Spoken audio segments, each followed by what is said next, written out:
শুক্রবার রাজ্যভিত্তিক গুরু পূর্ণিমা পালন করা হয় সাবরুম পুরাতন টাউন হলে। উপস্থিত ছিলেন জেলার তথ্য ও সংস্কৃতি দপ্তরের আধিকারিক রিপন চাকমা, মহকুমা শাসক শিবজ্যোতি দত্ত, মহকুমা পুলিশ আধিকারিক নিত্যানন্দ সরকার সহ আরো অনেকে। বক্তব্য রাখতে গিয়ে উপস্থিত প্রত্যেকে গুরু পূর্ণিমার তাৎপর্য নিয়ে আলোচনা করেন। অনুষ্ঠানে বিভিন্ন বিদ্যালয়ের পড়ুয়া সহ এলাকাবাসী উপস্থিত ছিলেন।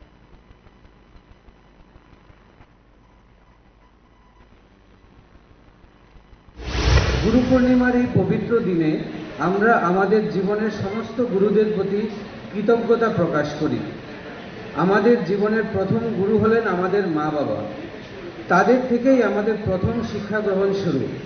জীবনের মূল্যবোধ এবং নৈতিকতা তাদের কাছ থেকেই শেখা।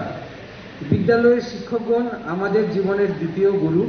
তাদের কাছ থেকে আমরা প্রাতিষ্ঠানিক শিক্ষা লাভ করি, যা আমাদের জীবনের ভিত্তি তৈরি করে। আজকের দিনে আমরা আমাদের গুরুর প্রতি কৃতজ্ঞতা প্রকাশের জন্য এখানে একত্রিত হয়েছি।